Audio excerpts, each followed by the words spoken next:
everyone, Miss Shouter here. Today we're going to read The Stories Julian Tells by Anne Cameron and Anne Strugnell. We're going to read Chapter 4. Chapter 4, Because of Figs. In the summer, I like to lie in the grass and look at the clouds and eat figs.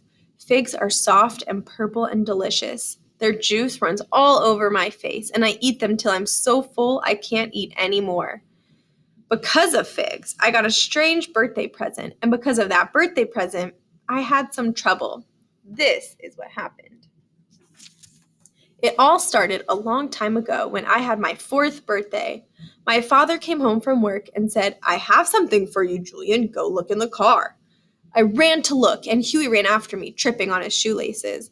When we looked in the back seat of the car, there was a tree, a small tree with just a few leaves. We ran back to my father. "A tree for my birthday present," I said. "A tree for a birthday present," Huey said. He was 2 years old, and he always repeated everything I said. "It's a fig tree," my father told me. "It will grow as fast as you grow, Julian, and in a few years it will have figs that you can pick and eat." I could hardly wait to grow my own sweet, juicy purple figs. We planted the tree by our back fence, and I gave it water every day. And then one morning, it had 2 new leaves. "Fig tree, you're growing," I said. I thought I should be growing too. There is a mark on the wall in the bathroom of our house where my father measures us, and I ran into the house to measure myself against my old mark.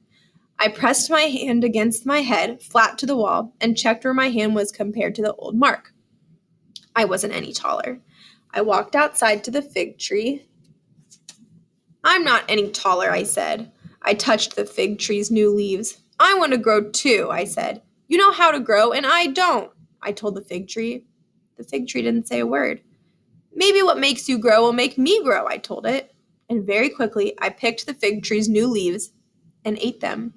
They tasted worse than spinach. I was pretty sure they would make me grow. I did a little growing dance around the fig tree with my hands raised high in the air. It worked. I stayed taller than Huey. I got taller than my fig tree, and every time my fig tree got new leaves, I saw them and ate them secretly. And when nobody was looking, I did a growing dance. "If you don't like this fig tree, just tell me," I'd say. The fig tree never said a word. After a year, my father looked at my fig tree. "It's a nice little tree," he said, "but it isn't growing." And he started putting fertilizer on my tree, and he looked at it more often. But when new leaves showed, I saw them first, and I wanted to get taller, so I ate them. Another whole year went by. My mark on the bathroom wall went up 3 inches. I was 4 inches taller than Huey, and my arm muscle was twice as big as his. The fig tree hadn't grown at all. "Fig tree," I said when I took its new leaves, "I'm sorry, but I want to grow tall." And the fig tree didn't say a word. One day, my father was in the garden. He walked over to my fig tree. "Julian," he said, "something is the matter with your fig tree. It hasn't grown. It hasn't grown at all." "Really?" I said. I didn't look at my father. I didn't look at my fig tree either. "Do you have any idea what could be wrong?" my father asked. I looked straight at my feet.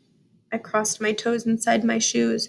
No. "I think that tree's just plain no good. We'll pull it out of the ground and get another one." "Oh, no, don't do that," I begged. "Julian," my father said, "do you know something about this tree that I don't know?" I didn't say anything, and I was glad, very glad, that the fig tree didn't say a word. Finally, I said, "It's my tree. Give it one more chance." "No use waiting around," my father said. His hand was around the trunk of my tree. "Please," I said. My father's hand relaxed. "After all, it is your tree," he said. "Just tell me when you want another one." All afternoon, I couldn't think of anything but all the little fig leaves I'd eaten. I was pretty sure I knew why the fig tree didn't grow. At bedtime, I couldn't sleep. And when Huey went to sleep, I got up and sneaked outside to my fig tree. I told God I knew that the fig leaves belonged to the fig tree. I told the fig tree I was sorry, and I promised I would never eat its leaves again. The fig tree didn't say a word, but the next week, it got 2 new leaves, and it kept them. That night, I went to bed happy, and I dreamed a good dream. My fig tree was higher than the house. It was almost as tall as my dad, and there were big figs, juicy figs, sweet figs falling all over the lawn. And that was the end of chapter 4.